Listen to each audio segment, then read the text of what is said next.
감사드리며 예수님 이름으로 기도합니다. 아멘. 우리 하나님 말씀 레위기 2장 1절에서 2절만 함께 읽도록 하겠습니다. 레위기 2장 1절에서 2절입니다. 누구든지 소재의 예물을 여호와께 드리려거든 고운 가루로 예물을 삼아 그 위에 기름을 붓고 또 그 위에 유향을 놓아 아론의 자손 제사들에게로 가져갈 것이요 제사장은 그 고운 가루 한 움큼과 기름과 그 모든 유향을 가져다가 기념물로 제단 위에서 불사를 찌니 이는 화제라 여호와께 향기로운 냄새니라. 아멘. 사실 우리가 이제 소재에 대해서 공부를 하려면 레위기 2장 전체 1절부터 15절까지 그리고 또 이제 6장의 14절에서 23절까지를 같이 읽어야 하는데 이거는 이제 개인적으로 반드시 읽어 보시기를 바라고요. 이제 제 설명을 듣고 아마 읽으시면 더 이해가 잘 가지 않을까 이제 생각이 됩니다. 레위기 세 번째 시간입니다. 우리가 딱 성경을 펴서 레위기로 가면 1장부터 별다른 어떤 서론이나 배경에 대한 설명 없이 그냥 곧바로 5가지 제사에 대한 설명으로 들어가요. 이거는 출애굽기와 내용이 이어지고 있기 때문에 그렇다라고 이미 이제 설명을 드렸죠. 그러니까 하나님은 이스라엘 백성과 언약을 맺으시고 이제 그들과 함께 거하시고자 모세에게 성막을 지어라라고 명령하셨습니다. 그래서 모세는 하나님께서 주신 성막의 그 모형대로 성막을 세우고 이제 출애굽기는 그 성막이 완성됨과 함께 끝이 나죠. 그래서 모세가 이제 성막을 다 지었는데 문제가 생겼어요. 성막이 완성되어지고 하나님의 영광이 성막 안에 들어와서 거하시는데 이스라엘 백성은 심지어 모세조차도 그 성막 안으로 들어갈 수가 없습니다. 하나님의 영광이 너무나 찬란하고 강력해서 그렇게 너무 강하게 성막 안에 임재해 있기 때문에 아무도 들어갈 수가 없는 거예요. 이게 사실 하나님과 함께 동행하는 삶을 산다는 건 너무나 감사하고 또 영광스러운 일이죠. 하지만 동시에 매우 두려운 일이기도 합니다. 하나님이 너무나 거룩하신 분이기 때문에 그래요. 그래서 이제 하나님은 그 죄와 부정함에 취약한 인간들이 당신과 함께 거할 수 있게 하나님과 함께 거할 수 있도록 방편을 마련을 해 주세요. 그 내용이 이제 레위기에 등장하는 제사와 절기, 하나님과 어떤 백성들 사이를 중보할 제사장들, 그리고 각종 정결 의식과 어떤 도덕적 정결함에 대한 가르침들입니다. 특히 이제 1장에서 7장까지는 5가지의 제사가 등장을 해요. 번제, 소제, 화목제, 속죄제, 그리고 속건제가 있다 그랬어요. 조금 헷갈리실 수 있는데 이제 저희가 이걸 다 마치고 나면 아마 그 의미가 다 명확하게 구별이 될 거예요. 지난주에는 우리가 번제에 대해서 함께 공부를 했습니다. 우리의 죄를 위해 온전히 제물로 하나님께 드려진 예수 그리스도에 대해 다루었고요. 또 그렇게 드려진 예수 그리스도 안에 연합된 우리 성도들은 이제 온전히 하나님의 영광을 위해 그들의 삶 모든 영역이 하나님께 기뻐 받으시는 예배로 드려질 수 있다라고 우리는 공부를 했습니다. 이건 정말 어마어마한 축복이에요. 그리고 이게 우리가 존재하는 이유입니다. 우리는 예배자로 존재하도록 그렇게 창조된 자들이기 때문이에요. 그래서 오늘은 우리가 번제에 이어서 이제 두 번째로 등장하는 제사인 소제에 대해서 함께 이제 공부를 해보도록 하겠습니다. 소제는 영어로 하면은 grain offering. 그러니까 소제하면 잘 감이 안 오는데 grain offering 하면 딱 이해가 가죠. 곡식 제사예요. 곡식 제사. 그러니까 다른 제사들과는 다르게 짐승을 잡아서 드리는 것이 아니라 피를 흘려서 드리는 것이 아니라 추수한 곡식을 하나님께 드리는 제사가 소제입니다. 히브리어로는 민하라고 해요. 민하. 이게 문자적인 의미는 선물 혹은 조공 같은 의미를 가진 단어예요. 그러니까 지난주에 우리가 다뤘듯이 제사는 크게 감사하기 위해서 드리는 제사와 죄송해서 드리는 제사 둘로 나눌 수 있다 그랬죠. 소제는 그 단어 자체의 의미가 감사라는 뜻이에요. 감사, 그러니까 선물, 감사해서 감사의 표현으로 드리는 제사입니다. 그리고 또 이 5가지 제사는 자발적 제사와 의무적인 제사 두 가지로 나눌 수 있다고 했는데, 소제는 자발적인 제사예요. 물론 이제 그런 뭐 초실절이나 뭐 오순절에 곡식을 같이 드리는 건 의무적으로 해야 하지만 평상시에 소제는 자발적으로 드리는 제사입니다. 왜냐하면 감사가 의무가 되는 순간에 그 의미가 퇴색이 되죠. 감사가 의무가 되면 그건 감사가 아니에요. 그래서 이거는 자발적으로 드리는 제사입니다. 이렇게 이해를 하시면 돼요. 소제는 보통 번제 혹은 화목제와 함께 드려집니다. 함께. 그러니까 먼저 이 피 제사를 통해 죄 사함이 일어나는 거예요. 하나님께서 우리의 죄를 동물에게 전가하여서 마치 우리는 죄가 없는 사람인 것처럼 그렇게 여겨주시면은 우리는 여기에 반응을 해야 되겠죠. 우리가 그 제사를 너무 기계적으로 이해를 하면 안 돼요. 관계적으로 이해를 해야 됩니다. 그러니까 제사는 그냥 의무적으로 기계적으로 그냥 해치우는 게 아니라 그게 목적이 아니에요.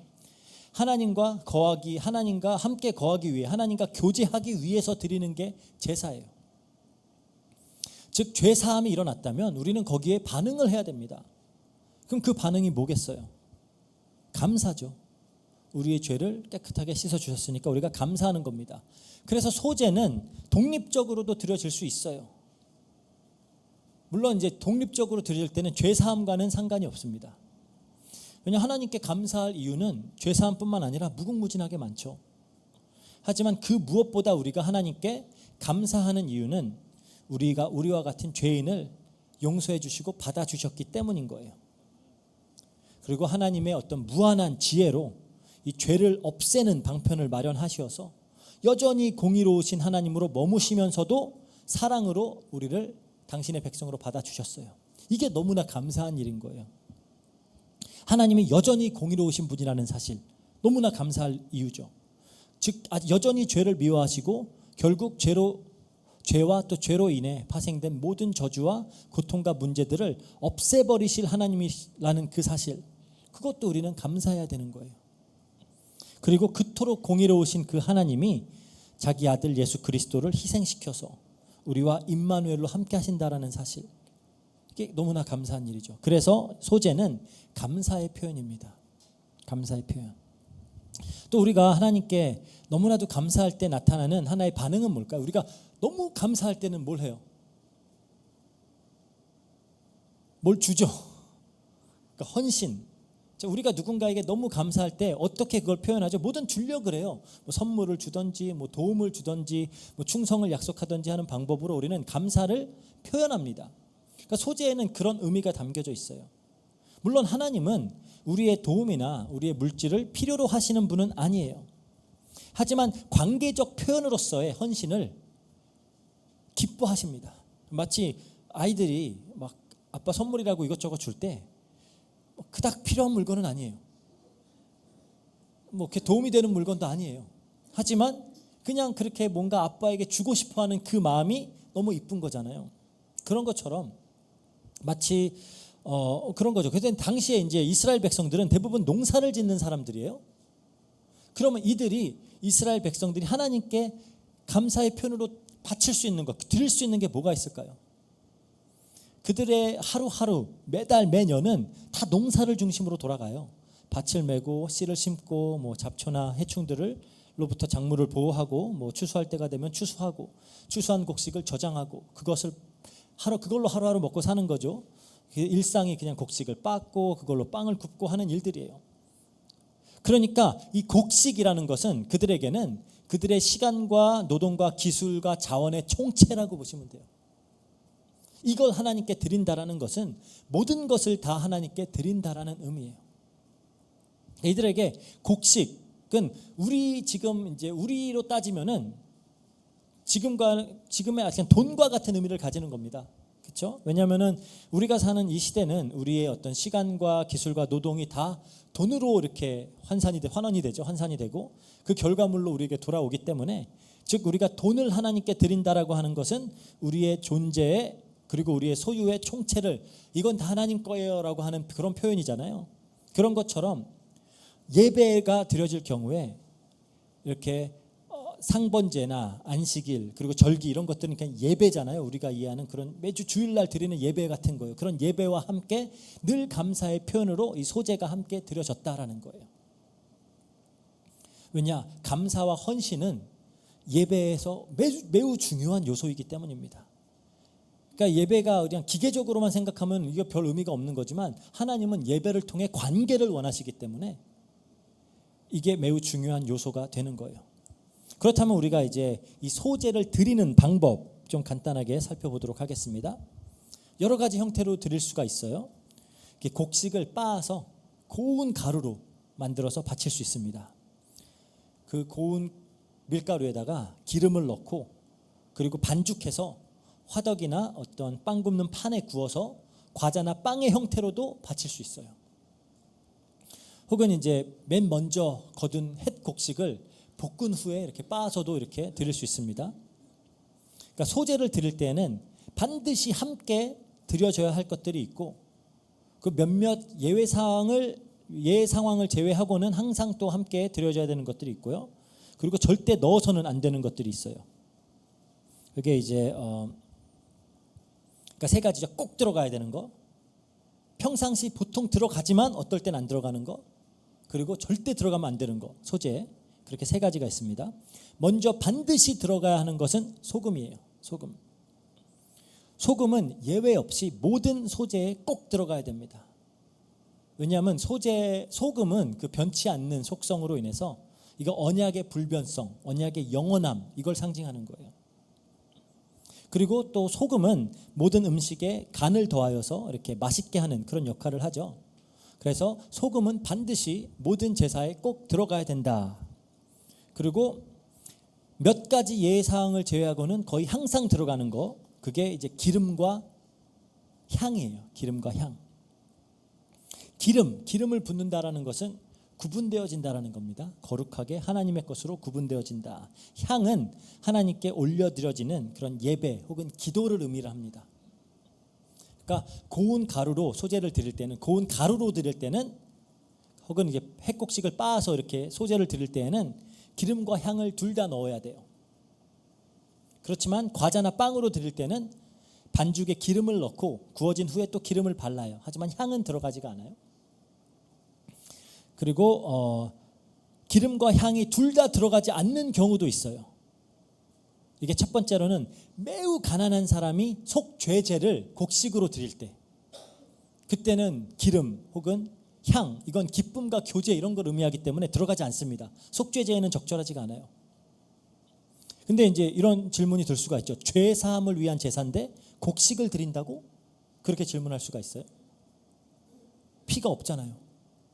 그건 저희가 다음 주에 다루도록 하겠습니다. 속죄제를 다룰 때, 아니 다 다음 주가 되겠네요. 속죄제를 다룰 때 그냥 기름과 향, 이거는 이때는 빠져요. 속죄제로 드릴 때는 이거는 기쁨과 교제의 의미가 아니라 속죄를 위한 것이기 때문에 감사의 목적이 아니라 속죄를 위할 때는 이게 빠지고요. 또 두 번째는 아주 예외적인 경우인데, 민수기 이제 15장 5절에 보면 남편이 아내를 의심해서 이 여인에게 죄가 있는지 없는지를 판단할 때 소제를 드리는 경우가 있어요. 그때는 기름과 향을 넣지 않습니다. 왜냐하면 이 구절의 기록에 뭐라 그러냐, 미움 때문에 바치는 곡식 제물이며 잘못을 상기하여 기억하게 하는 곡식 제물이기 때문이다. 그러니까 이게 감사나 어떤 헌신이나 예배가 아닐 때에는 기름과 향을 넣지 않아요. 그래서 이거는 우리가 알면 되는 내용이고요. 그리고 또 소제에 절대로 들어가면 안 되는 것 두 가지가 있습니다. 하나는 누룩, 그리고 나머지 또 하나는 꿀입니다. 성경에서 누룩은 이제 종종 죄와 어떤 오염을 상징을 하죠. 그러니까 언약 관계는 변치 않아야 되는데 누룩은 반죽을 발효시켜서 변형을 가져와요. 그렇죠? 그러니까 발효라는 것이 또 다른 말로 하면 썩어가는 과정이죠. 그렇기 때문에 이거는 어떤 썩는 건 죽음을 또 상징하기 때문에 이거는 하나님 앞에 가져오면 안 되는 거예요. 꿀도 마찬가지입니다. 꿀도 발효시키는 역할을 하고요. 또 부패를 가져오기 때문이에요. 그래서 이렇게 제물이 딱 준비가 되면 제사장은 이제 그 많이 갖고 오잖아요. 가루 딱 한 줌을 딱 떼어내서 거기다가 향을 다 붓습니다. 그래서 그것을 이제 제단 위에 올려놓고 태워요. 그러면 그 한 줌을 보고 기념물이다. 영어로는 memorial portion이다. 기념하는 물이다. 그렇게 얘기를 해요. 이 제물 전체를 대표하는 부분이다. 이렇게 이해를 하시면 되고요. 그리고 뭐 과자나 빵을 바칠 경우도 마찬가지입니다. 어떤 정성의 표시로 기념물을 조금 떼어서 제단 위에 올려놓고 불사릅니다. 그리고 남은 가루와 어떤 과자 혹은 빵은 다 제사장의 몫이 되어요. 그 제사장은 이걸 먹을 때 누룩을 넣지 않고 거룩한 곳, 즉 회막의 어떤 그 뜰 안에서만 먹어야 합니다. 이렇게 이제 회막의 뜰에서 제사장들만 먹는 것을 레위기에서는 가장 거룩한 것이다 그래요. 이게 이제 뭐 소제나 뭐 속죄제, 속건제는 가장 거룩한 거다. 제사장들이 이렇게 뜰에서 먹는 거 그렇게 얘기를 합니다. 어쨌든 그렇다면 이제 이 소제가 어떻게 이 예수 그리스도와 또 하나님의 그 구원을 모형하고 있으며 또 우리 성도들에겐 어떤 의미를 갖는지 우리가 이걸 또 살펴봐야 되겠죠. 이게 다 예수 그리스도로 결론 내어지지 않고 예수 그리스도로 향하지 않으면 사실 별로 의미가 없어요. 우리한테는 그냥 구약의 이스라엘 백성들의 하나의 관습일 뿐입니다. 하지만 그게 다 그리스도로 향하고 있기 때문에 우리가 지금 함께 보고 공부를 하는 거예요. 예수님은 직접 본인이 하늘에서 온 떡이다, 그러니까 빵이다, 과자다 같은 의미예요. 그렇게 밝히셨습니다. 요한복음 6장 35절 보면은 예수님이 그러셨죠. 나는 생명의 떡이니 내게 오는 자는 결코 줄이지 아니할 터요 나를 믿는 자는 영원히 목마르지 아니하리라. 또 예수님은 당신을 십자가를 자기 본인이 지실 그 십자가를 대해서 이야기하시면서 뭐라 그랬냐? 미리 떨어져서 죽는 것으로 표현을 했어요. 그렇죠? 요한복음 12장 24절 내가 진실로 진실로 너희에게 이르노니 한 알의 밀이 땅에 떨어져 죽지 아니하면 그날 그 알 그대로 있고 죽으면 많은 열매를 맺느니라. 이렇게 예수님은 온전히 먹히고 열매를 맺기 위해서 이 땅에 떨어져 죽기 위해 이 땅에 오신 분입니다. 그러니까 소제가 감사와 헌신의 제사이듯이 예수님도 온전한 그 감사와 헌신의 삶을 사셨어요. 우리가 이 소제의 고운 가루 위에 기름을 붓는다 그랬죠. 우리가 잘 알듯이 예수님은 기름 부음 받은 자, 즉 그리스도, 메시아로 이 땅에 오셨습니다. 그리스도란 말 자체의 뜻이 기름 부음 받은 자죠. 우리가 너무나 잘 알고 있습니다. 기름 부음은 온전히 구분한다라는 의미요. 이거는 이제 완전히 구분되어진다 그런 의미도 있지만 또 신약에서는 하나님의 영을 상징하기도 합니다. 하나님의 영. 물론 뭐 구약에서도 그럴 때가 있고요. 하나님의 영. 그러니까 예수님이 공생애를 시작하기에 앞서서 세례 요한에게 나아가 세례를 받으셨죠. 그때 하나님의 영이 예수님께 비둘기같이 이렇게 임했다라는 사실을 우리는 잘 알고 있어요. 그러면 예수님께서 이 기름을 받으신 후에 이 기름 부음을 받으신 이유, 성령의 부으심을 받은 이유가 뭘까요? 예수님이 이건 직접 잘 밝히셨어요. 이사야서를 이제 인용하시면서 직접 말씀하셨죠. 누가복음 4장 18절에서 19절 이렇게 말씀하십니다. 주의 성령이 내게 임하셨으니 이는 가난한 자에게 복음을 전하게 하시려고 내게 기름을 부으시고 나를 보내사 포로된 자에게 자유를 눈먼 자에게 다시 보게 함을 전파하며 눌린 자를 자유롭게 하고 주의 은혜의 해를 전파하게 하려 하심이라. 그러니까 예수님이 기름 부음을 받으신 자의 삶을 충실하게 아주 헌신되게 살아내셨죠. 자유케 하고 눈먼 자들의 눈을 뜨게 하고 은혜의 해를 선포하고 이걸 아주 헌신되게 하셨습니다.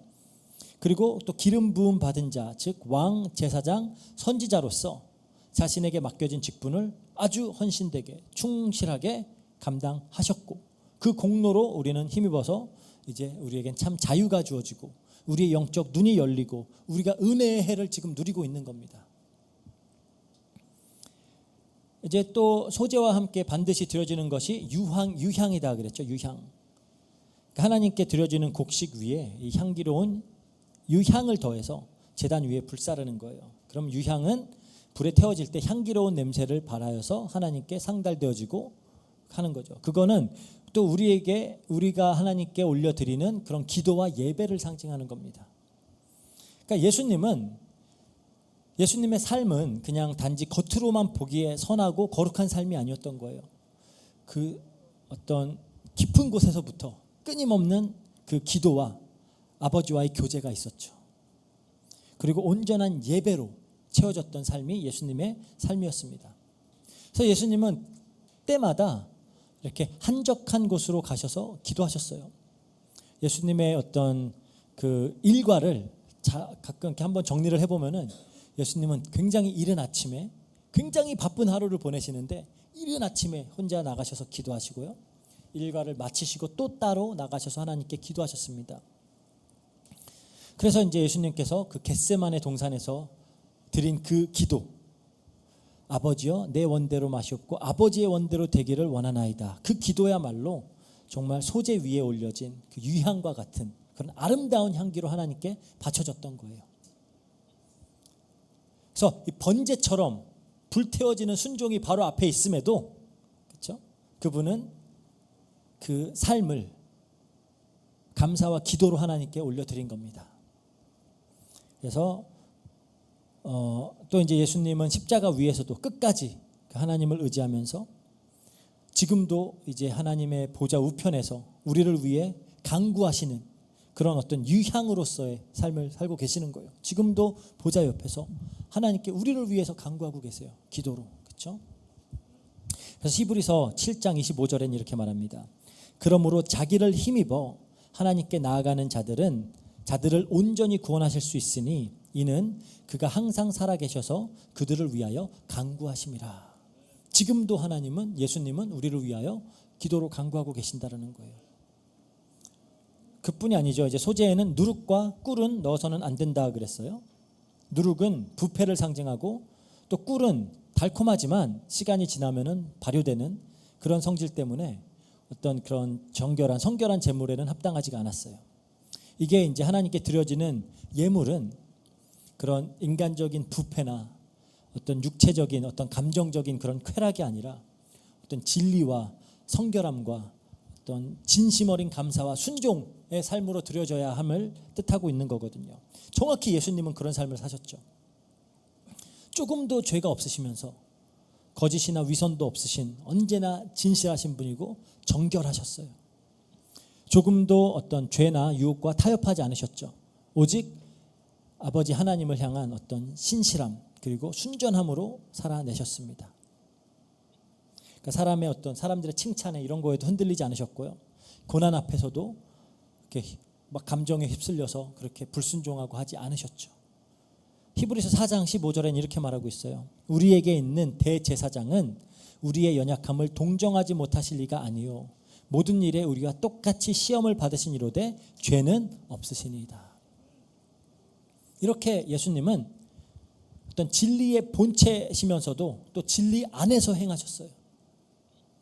그리고 온전한 순종으로 하나님의 뜻을 이루어내신 겁니다.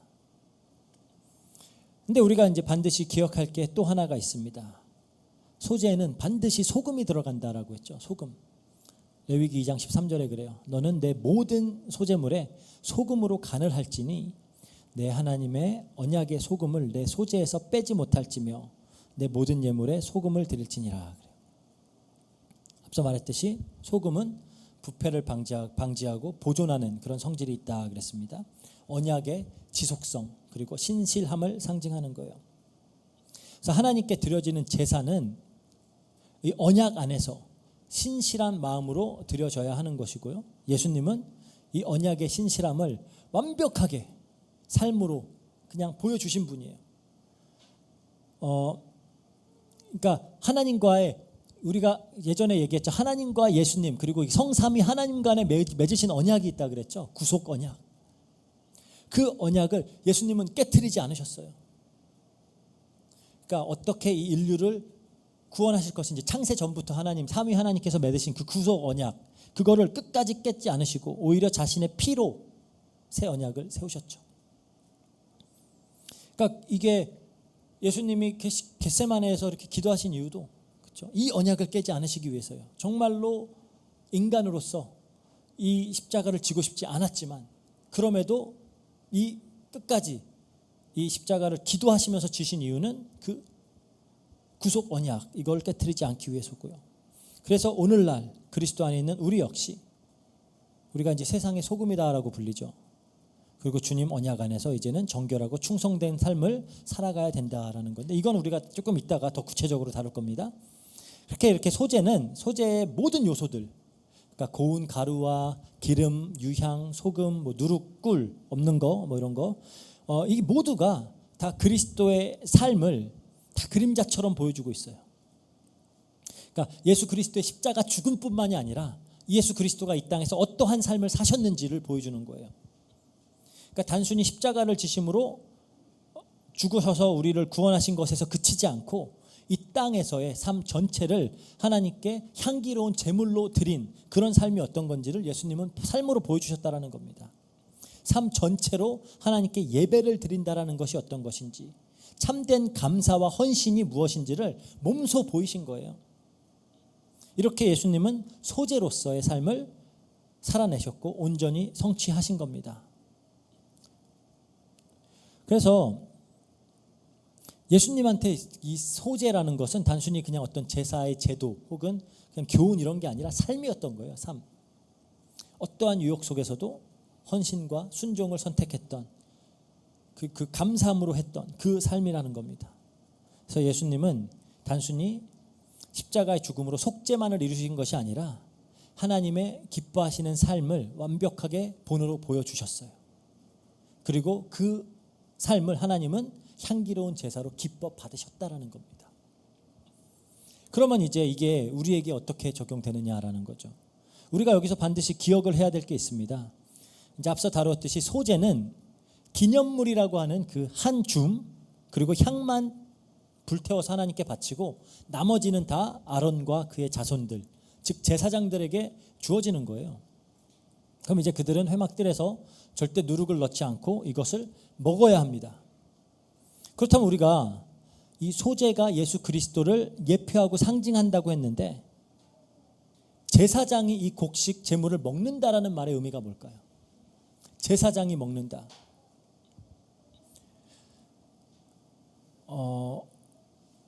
이게 그러니까 제사장, 이게 어떤 사람들은 이렇게 제사장은 목사고 이스라엘 백성들은 성도들이기 때문에 성도들이 하나님께 드리고 헌금의 대부분은 목사가 가져가야 된다, 그렇게 막 말하는 사람들도 있어요. 과연 그런 의미일까요? 우리가 반드시 알아야 할 사실은 목사나 선교사는 제사장이 아닙니다. 목회자들이 레이지파다 막 그런 말도 들어봤는데 그건 성경의 가르침과 맞지 않아요. 성경에서는 누가 제사장이라 그러죠? 누가 제사장이에요? 성경에서는 베드로전서 2장 5절 한번 보겠습니다. 베드로전서 2장 5절. 너희도 산돌같이 신령한 집으로 세워지고 예수 그리스도로 말미암아 하나님이 기쁘게 받으실 신령한 제사를 드릴 거룩한 제사장이 될지니라. 너희가 누구예요? 모든 성도들이에요. 그래서 요한 사도는 예수님이 계시록에 보면 예수님이 하시는 말씀이거든요. 성도들을 제사장으로 삼으셨다라고 예수님이 말씀하시는 장면을 환상에서 본 거지만 요한 사도가 기록을 합니다. 요한계시록 1장 6절에 그의 아버지 하나님을 위하여 우리를 나라와 제사장으로 삼으신 그에게 영광과 능력이 세세토록 있기를 원하노라.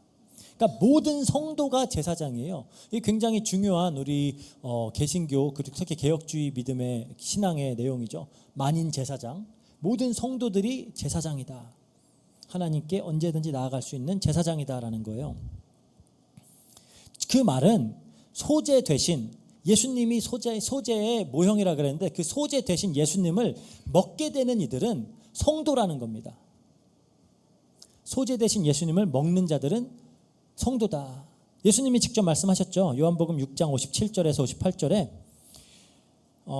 살아계신 아버지께서 나를 보내심에 내가 아버지로 말미암아 사는 것 같이 나를 먹는 그 사람도 나로 말미암아 살리라. 이것은 하늘에서 내려온 떡이니 조상들이 먹고도 죽은 그것과 같지 아니하여 이 떡을 먹는 자는 영원히 살리라. 예수님이 내가 하늘에서 온 그 떡이다라고 하는데 이 떡을 먹어야 된대요, 우리 보고. 그러니까 이 소재의 참 실체 되시는 그 예수님을 먹는다라는 말의 의미가 뭘까요? 우리가 성찬식 할 때도 예수 그리스도의 몸과 피를 먹으면서 그분을 기념하잖아요. 이게 그냥 단순히 어떤 교회 행사에 어떤 교회 하나의 의식에 참여하는 그런 것이 아니라 굉장히 깊은 영적인 의미를 담고 있는 겁니다. 우리는 그냥 단지 그리스도의 희생을 기념만 하고 감격하면서 그치는 게 아니에요. 그분의 삶을 먹고 마셔서 그것이 우리의 영적 양식이 되어야 된다는 겁니다. 즉 우리가 먹는 것은 우리의 일부분이 되는 거예요. 우리가 되는 겁니다. 그러니까 우리가 먹는 것과 내가 합쳐지는 거죠. 그러니까 다시 말해서 예수님의 삶이 나의 삶이 되어줘야 된다라고 말하는 거예요. 그래서 성경은 성도들을 그리스도의 향기다라고 해요. 왜? 그리스도를 먹으면은 그리스도의 향기가 나야 되는 겁니다. 이 외국인들이 한국 사람들한테 이렇게 마늘 냄새 난다 그러죠. 우리가 마늘을 정말 많이 먹잖아요. 제가 이렇게 요리 이런 거 유튜브에 나오는 걸 보는 거 좋아해가지고 이렇게 보는데 한국 사람들만큼 이렇게 무식하게 마늘을 많이 때려 넣는 나라는 없더라고요. 그러니까 한국 사람들은 외국 음식을 이렇게 한국식 할 때도 마늘을 엄청 넣어서 해요. 근데 그러다 보니까 이제 한국 사람 보고 마늘 냄새가 난다. 저는 그냥 하는 소리인 줄 알았어요. 약간 그냥 그런 인종차별 발언 이런 건 줄 알았는데 그래서 이제 찾아보니까 정말 어떤 음식들은 이렇게 땀으로 이렇게 배출될 수 있는 그런 요소들이 있다 그러는데 마늘이 거기에 포함이 되더라고요. 그러니까 많이 먹으면 땀에서 정말 냄새가 날 수 있대요. 그러니까 우리가 뭐 인도 사람 이런 사람들 보면 약간 카레 냄새 나고 그러잖아요. 그런 것처럼 우리가 먹는 게 그 향이 나는 겁니다. 우리가 그리스도를 먹고 또 그리스도와 연합되었다면 우리에게서 그리스도의 향이 나야 되는 거고 그리스도의 맛이 나야 되는 거예요. 대형마트 가보면은 항상 시식 코너들 있잖아요. 우리가 이렇게 손님들이 그 맛을 보고 또 제품에 대해서 이제 파악을 한 후에 구매를 하죠. 우리가 어떻게 믿지 않는 자들에게 이 예수 그리스도를 알릴 수 있을까요? 우리를 통해서 그들이 그리스도의 향기를 맡고 또 맛을 볼 수가 있어야 되는 거예요. 그러니까 예수님은 온전히 헌신된 삶으로 하나님이 기뻐 받으시는 제사를 드렸죠. 마찬가지로 우리 성도들도 우리 역시 그 그리스도의 향기를 뿜는 삶, 그리스도의 맛을 내는 삶, 결국 그리스도와 같은 그런 삶으로 하나님이 기뻐 받으시는 제사를 드리는 삶을 살아야 된다는 겁니다. 그렇다면은 이러한 삶에는 어떠한 특징들이 있느냐라는 거죠. 소재에는 결코 누룩이 들어가지 않는다라고 했어요. 우리 역시 누룩 없는 삶을 살아야 된다 그러죠. 성경에서는. 그러니까 누룩은 거짓과 어떤 위선 이런 것들을 상징을 해요. 예수님도 바리새인들의 누룩을 주의해라라고 하셨죠. 그리고 예수님은 그런 누룩 없는 그런 죄 없는 삶, 진실하고 투명한 그런 삶을 사셨습니다. 이제 우리도 그분을 먹은 자들로서 죄와 위선을 멀리하고 어떤 정직과 어떤 순결한 그러한 삶을 살아야 되는 거겠죠. 바울 사도도 굉장히 강한 어조로 이렇게 말을 해요. 고린도전서 5장 6절에서 8절입니다. 너희가 자랑하는 것이 옳지 아니하도다. 적은 누룩이 온 덩어리에 퍼지는 것을 알지 못하느냐. 너희는 누룩 없는 자인데 새 덩어리가 되기 위하여 묵은 누룩을 내버리라. 우리의 유월절 양 곧 그리스도께서 희생되셨느니라. 이러므로 우리가 명절을 지키되 묵은 누룩으로 말고 악하고 악의에 찬 누룩으로 말고 누룩이 없이 오직 순전함과 진실함의 떡으로 하자. 그러죠. 이게 굉장히 중요한 겁니다. 우리 신앙생활에 있어서 매우 중요한 부분 중에 하나가 이 죄와 싸우는 삶이에요. 악과 싸우는 삶, 거짓과 위선과 싸우는 삶. 오죽하면은 사도들은 이 성도의 삶을 어떤 전투, 영적인 전투, 전쟁 이런 걸로 표현을 했을까요? 히브리서 저자도 그러죠. 피 흘리기까지 죄와 싸워야 된다. 그렇게 강조를 해요. 그리고 우리가 교회사를 보면은 정말 많은 우리의 신앙의 선배들이 정말로 치열하게 죄와 거짓과 위선과 교만과 유혹 이런 것들과 맞서서 싸웠음을 우리는 알 수가 있습니다. 하지만 굉장히 안타까운 사실은 이런 강조들이 좀 현대 교회에서는 굉장히 많이 줄어들어 버린 것 같아요. 그냥 듣기에 달콤한 그런 말들은 많이 선포가 되고, 하지만 좀 듣기 부담스럽고 찔리고 불편하고 좀 무거운 그런 말들을 가능하면 강단에서 이렇게 하지 않으려고 하는 그런 경향들이 있는 것 같습니다. 하지만 우리가 반드시 알아야 돼요. 이 신앙생활에서의 굉장히 큰 부분 중에 하나가 죄와의 싸움입니다. 죄와의 싸움. 오죽하면은 그런 존 오웬 같은 정말로 훌륭한 신학자, 그 유명한 책을 썼죠. 죄 죽이기예요. 책 제목이 죄 죽이기, of the mortification of sin. 우리가 어떻게 삶 속에 굉장히 구체적으로 나와요. 어떻게 우리가 죄와 싸워야 되는지가. 이거 이미 그 카피라이트 지났기 때문에 거기 인터넷 가면 PDF로 다 다운받아서 보실 수 있습니다. 죄 죽이기 한번 찾아서 보세요. 한국어로는 있는지 모르겠어요. 영어로는 있습니다. 근데 어쨌든 그래서 이게 성도들이 좀 사실적으로 노력하면서 힘써야 되는 부분이 누룩을 없이 하는 삶입니다. 저도 그 매주 목요일 날 오전에 저희 그 페이스 아카데미에서 그 이제 남자 선교사님들 이렇게 모여요. 뭐 이렇게 많을 때는 10명 안팎으로 모이고 막 이렇게 그렇게 모여서 같이 하는 게 뭐냐, 이렇게 프리덤 파이트라 그래요. 우리가 참된 자유를 위해서 우리가 싸우자라는 겁니다. 그래서 이제 어떻게 보면 이런 죄와 유혹들로부터 우리가 어떻게 싸우고, 그리고 이제 서로 우리가 그걸 위해서 서로 기도해주고, 또 우리가 그런 실수하고 연약한 부분들 함께 나누면서 지원해주고, 이런 부분들을 사실적으로 해요. 그게 너무나 기독교인의 삶의 중요한 요소고 부분인데 이걸 너무 가볍게 여기는 경우가 있어요. 왜냐? 우리가 우리의 삶이 하나님이 기뻐 받으시는 제사로 드려져야 되기 때문입니다. 하나님은 우리를 은혜 가운데서 우리를 구원하시고 자녀 삼아 주셨지만 우리의 죄악까지 기뻐 받으시지 않으세요. 마치 그냥 이건 아무 문제도 안 되는 것처럼 그렇게 얘기하는데 절대 그렇지 않습니다. 하나님이 기뻐 받으시는 삶으로 우리가 드려져야 되는 거예요. 소재로, 하나님의 향기로운 제사로. 그러니까 누룩은 절대적으로 배제되어야 되는 거죠. 그렇다면 반드시 들어가야 되는 것, 소금입니다. 앞서서 언급했듯이 소금은 부패를 막는 역할을 해요. 그리고 맛을 더하는 역할. 그래서 성경에서는 이 언약의 신실성, 이걸 상징하기 위해서 소금을 항상 등장을 시킵니다. 소금 언약이라는 말도 있어요. 성도된 우리가 하나님께 향기로운 제물로 드려지기 위해서는 누룩, 그렇죠? 이런 죄와 맞서서 싸우는 삶을 살아야 되는데, 이건 굉장히 방어적인 요소죠. 우리가 그러니까 죄로부터 우리를 보호하는 굉장히 방어적인 그런 신앙생활의 한 부분이라면, 싸울 때 우리가 방어만 할 수 없어요. 공격도 해야 됩니다. 근데 고린도후서 10장 3절에서 5절 볼게요. 우리가 육신으로 행하나 육신에 따라 싸우지 아니하노니 우리의 싸우는 무기는 육신에 속한 것이 아니요 오직 어떤 견고한 진도 무너뜨리는 하나님의 능력이라. 모든 이론을 무너뜨리며 하나님을 아는 것을 대적하여 높아진 것을 다 무너뜨리고 모든 생각을 사로잡아 그리스도에게 복종하게 하니. 어떤 공격을 해야 되는 거예요? 소금처럼 언약, 변치 않는 그 하나님의 말씀으로 하는 겁니다. 우리가 그 에베소서 6장 가보면은 전신갑주에서 유일한 공격 무기가 뭐예요? 말씀의 검이에요. 말씀으로 하는 겁니다. 그래서 소금처럼 변치 않는 그 하나님의 언약의 말씀, 이게 우리의 삶에 지속해서 말씀이 들어가고 말씀으로 채워지고, 그리고 그 말씀이 살아서 생명력을 가지고 우리 안에서 혼과 영과 골수와 관절까지 찔러 쪼개고, 그러면 우리는 죄악의 부패로부터 자유로워질 수가 있는 거예요. 그래서 말씀이 살아서 우리의 마음과 마음의 생각과 뜻을 판단하게 하면 되는 겁니다. 그렇죠?